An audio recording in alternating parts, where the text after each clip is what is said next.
Hello esteemed colleagues, in this instructional video we'll review additional section of plant maintenance module of the WAYL system called maintenance hours.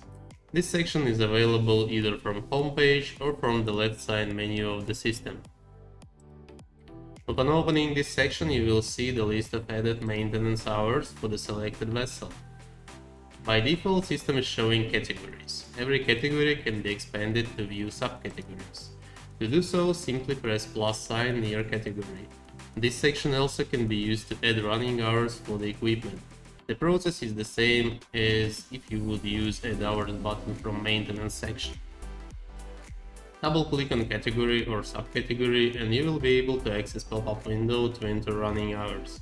If you haven't viewed tutorial about adding running hours, you can find it in our channel.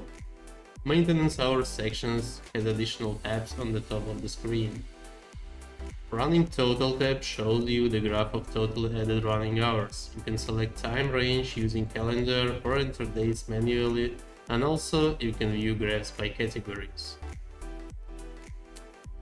On the top right side of the screen you can find print button, which allows you to print selected graph or save as a file.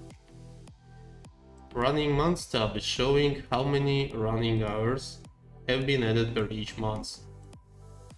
Similar to the previous tab, you can select necessary time range and category and print graph if necessary. I hope this information has been helpful. Thanks for watching.